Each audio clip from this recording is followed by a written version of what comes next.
नमस्कार, आप देख रहे हैं ऑल न्यूज़ नंबर 1। अभी हम एसके मेमोरियल हॉल में मौजूद है।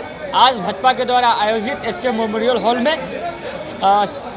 धन्यवाद सम्मान संकल्प यात्रा समारोह था, जिसमें आइए हम जानते हैं उनके समर्थकों से, भारतीय जनता पार्टी के समर्थकों से, आज वो लोग क्या संकल्प लेके यहाँ से अवगत कराना उस प्रॉब्लम को। और जो हमारी समाज अति पिछड़ा समाज कही जाती है, किन्नर समाज, जिनके पास कुछ भी नहीं है, तो जो हमारी समाज ने हमें चुनी, हमारी पूरी कम्युनिटी ने बोला कि नहीं तुम जाओ और हमारी बातों को आगे रखो, क्योंकि हम सब नहीं रख पा रहे हैं। तो इसलिए मैं पार्टी ज्वाइन की कि अब मैं पार्टी में आ गई हूँ और अपनी मांगों को लेकर स्वतः जो हमारी कम्युनिटी की मांगे होंगी, जो उनकी मूलभूत आवश्यकताएँ हैं। मैम, आपको कौन सा दायित्व मिला है? अभी मैं पार्टी में सिर्फ सक्रिय कार्यकर्ता की मैं ली हूँ। अभी किन्नर प्रकोष्ठ की गठन होने वाली है। गठन होने के बाद जो पार्टी कार्यभार देगी हम उस पर काम करेंगे, क्योंकि हमारी जो पद होगी वो पार्टी की वो होंगी, तो इस पर मैं ज़्यादा कुछ नहीं कहना चाहूँगी। मैम, बिहार में इतने सारी पार्टियां हैं, फिर आपको भारतीय जनता पार्टी में ही क्यों?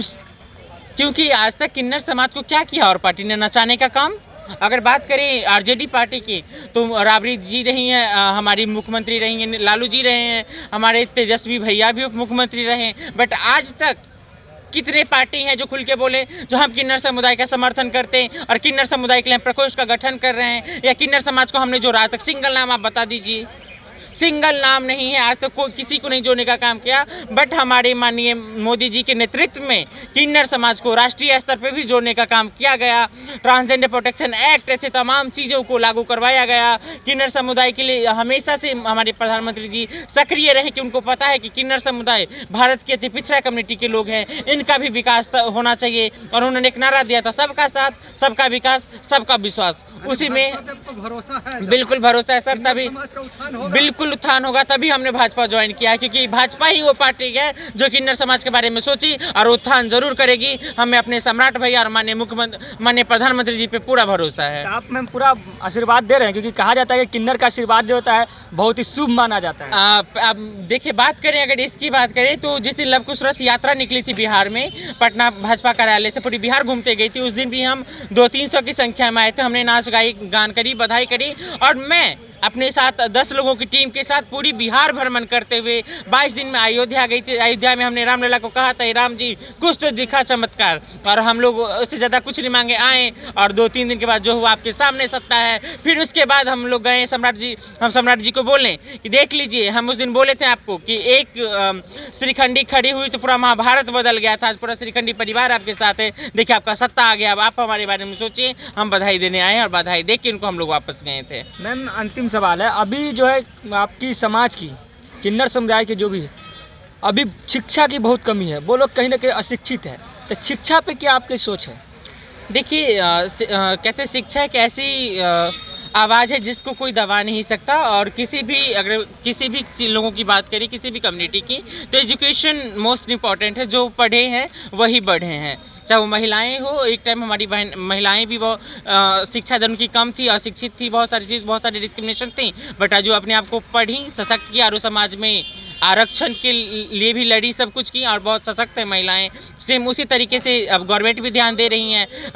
प्रधानमंत्री जी भी, उन्होंने स्कॉलरशिप का भी काम किया। Transgender protection act, national portal transgender पे जाकर उन्होंने वहाँ से जो किन्नर समुदाय के लोग हैं उनको स्कॉलरशिप भी देना स्टार्ट किया। अब लोग पढ़ रहे हैं और बढ़ रहे हैं। और देखिए, अब परिवर्तन इतनी जल्दी तो नहीं आ जाएगी, लेकिन अभी से हम लोगों ने काम स्टार्ट किया है। आने वाले कुछ टाइम में जरूर परिवर्तन आपको दिखाई देगी। मैडम आपसे है कि किन्नर समाज अभी देख रहे हैं ट्रेन में, रोड लाइन में मनमानी ढंग से पैसा का उससे वसूला जा रहा। जी, अगर आप उनको जब देखिए, हम सबसे बड़ी एक ही बात करते हैं आपसे, आपके पास घर है, हमारे पास नहीं है। आपके पास राशन कार्ड है, हमारे पास नहीं है। आपके पास गैस कनेक्शन है, हमारे पास नहीं है। आपके पास बिजली का कनेक्शन है, हमारे पास नहीं है। आपके पास माँ बाप है, हमारे पास नहीं है। सर, अब चावल भी 50 रुपये किलो बिकता है, तो आप देंगे नहीं तो अब खाएंगे कहाँ से? तो सर कुछ तो दीजिए।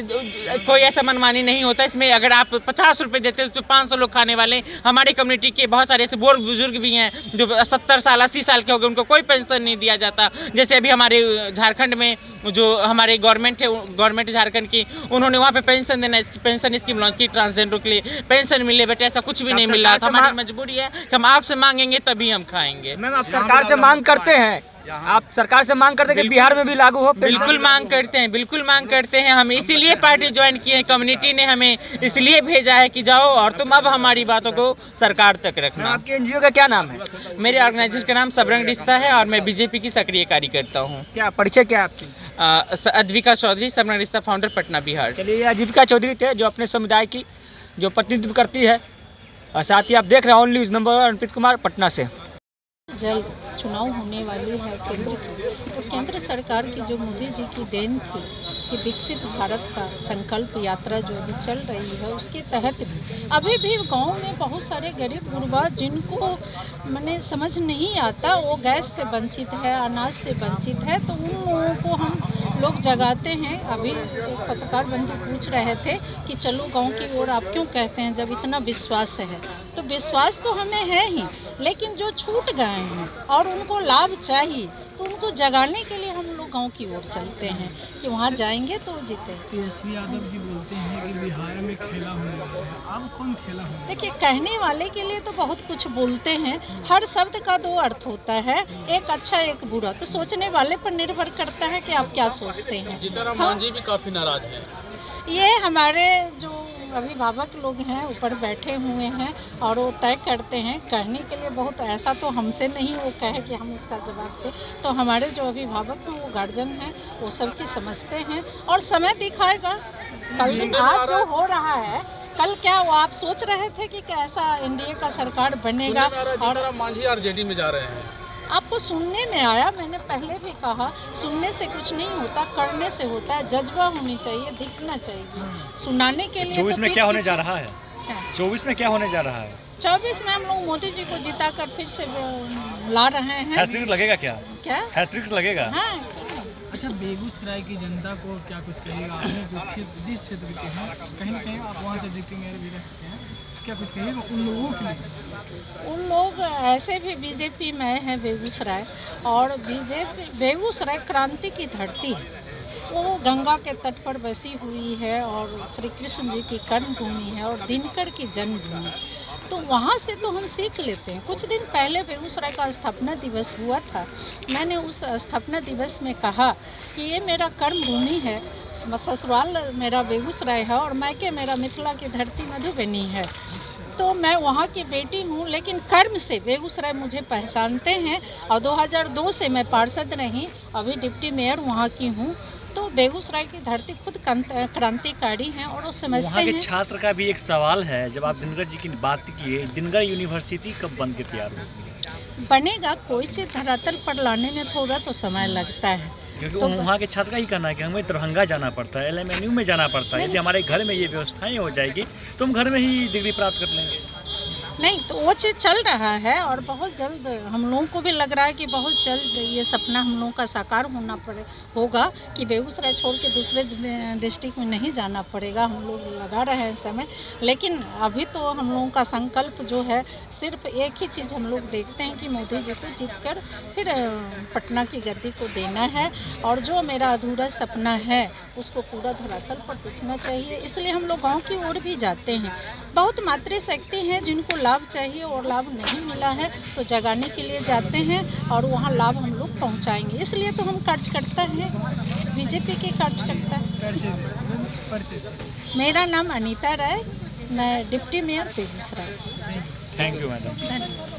लेके जा ही रही हूँ और कर भी रही हूँ। मैं बीजेपी की कार्यकर्ता भी हूँ और जिला मंत्री हूँ और जिला पार्षद भी हूँ। तो संकल्प में क्या कहना है कि मतलब जो इन लोगों ने, मोदी सरकार ने हमें दिया है काम, उसको डटकर मैं की भी हूँ और करूँगी भी। और संकल्प में लेना क्या, हमारा भारत विकास हो जा रहा है, इससे ज़्यादा मुझे और क्या चाहिए। सभी कार्यकर्ता छोटे से बड़े जुटकर, एकजुट होकर, मोटी लाठी होकर हम लोग लड़ाई लड़ रहे हैं, तो फतह निश्चित है। मैम, आगामी लोकसभा चुनाव है, इसी साल चुनाव है, आपकी मतलब महिला समाज की कितना भागीदारी रहेगी भारतीय जनता पार्टी के साथ? अभी भारतीय जनता पार्टी तो 50% हम लोग को आरक्षण दिए। मैं तो चाहती हूँ 100% हो। जितनी महिला घर सशक्तिकरण से चला सकती हैं और तो देश क्यों नहीं चला सकती, और महिला बढ़ चढ़ के काम करे। हर एक क्षेत्र में अगर महिला को आरक्षण दी गई है तो हम लोग कोशिश करेंगे जितनी महिला हैं बढ़ चढ़ के ही काम करेंगे और करते आ रहे हैं। तो इस बार महिला तबका के लोग हैं वो किन के साथ है? एनडीए के साथ है या महागठबंधन के साथ है? महागठबंधन है के साथ तो है ही, और जो हम लोग के बीजेपी की सरकार आदेश देती है, हम लोग सबको ही सर झुका के उन्हें नमन करके उस आदेश का पालन करते हैं। क्या लग रहा है मैम कि इस बार इंडिया गठबंधन जिस प्रकार से प्रहार कर रही है कि जो इंडिया गठबंधन जो है इस बार समाप्त हो जाएगी, जीरो पर विलुप्त हो जाएगी? ऐसा तो कहना उचित नहीं है, क्योंकि हम लोग के साथ जुड़े हुए हैं, तो ये कहना नामुमकिन है। क्योंकि मैं उस समय से यहाँ आ रही हूँ जब हमारे कार्यकर्ता, बीजेपी के कार्यकर्ता रोड पे लाठी खाए हुए हैं, लहू लहान हुए हैं, और मैं वो कार्यकर्ता हूँ, सारे को उठाकर हॉस्पिटल में ले गई थी। विक्रम त्रिनारायण भैया को भी मैं ही ले गई थी। सारे कार्यकर्ता दूर दूर से आए थे, मेरे क्षेत्र के भी नहीं थे, फिर भी जब उनको मैं ले गई तो वो लहू रंग लाएगी, और लाएगी ज़रूर लाएगी। अच्छा, अंतिम सवाल है आपसे। AIM के जो प्रमुख है वो असदुद्दीन ओवैसी जी ने बोला है कि लाल कृष्ण आडवाणी जी को भारत रत्न देना अवार्ड की तौहीन है। अवार्ड कुछ सोच के ही उन लोगों ने दिए होंगे, हम लोग से वरिष्ठ कार्यकर्ता हैं तो कुछ सोच के दिए होंगे। ऐसा कहना अच्छा नहीं है और ये कहना उचित भी नहीं है। उन्होंने तो यहाँ तक भी कह दिया कि लाल कृष्ण आडवाणी जी ने राम रथ जहाँ जहाँ उनकी यात्राएं गुजरी वहाँ वहाँ हिंदू मुस्लिम दंगा हुआ, और ऐसे दंगाई को, उनके शब्दों में कहना था कि ऐसे दंगाई को भारत रत्न देना अनुचित है। ऐसा नहीं है। अपने हम इस वीडियो के माध्यम से अपने मुस्लिम भाई को पहले तो ये कहना चाहेंगे, MZY जो समीकरण है आप पहले क्लियर हो लो कि लालू प्रसाद के यहाँ जाओ आप, और जाके पहले देखो कि क्या MYZ जिसकी लड़ाई लड़ते हो, कोई मुस्लिम भाई को उन्होंने जगह पे रखा। उनके PA कौन है? ब्राह्मण समाज से आते हैं, भूमिया राजपूत समाज से आते हैं। तो ये वो MYZ की लड़ाई में आप लोग क्यों पड़े हो? आपको तो कहीं उन्होंने जगह ही नहीं दी है।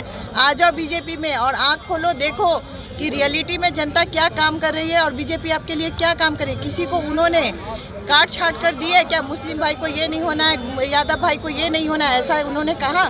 सभी के लिए इक्वल समान थी, सभी के लिए इंजेक्शन से, सिलेंडर से, जो भी हमारे प्रधानमंत्री जो हैं सबको परिवार समझ के एकत्रित करके वो चला रहे हैं। मैम, अब अंतिम सवाल है कि अयोध्या में राम जी का प्राण प्रतिष्ठा हो गया, मंदिर भव्य बन गया, क्या अब सीता माई का मंदिर सीतामढ़ी में कब बनेगा? क्योंकि अब तो राम राज की सरकार भी आ गई।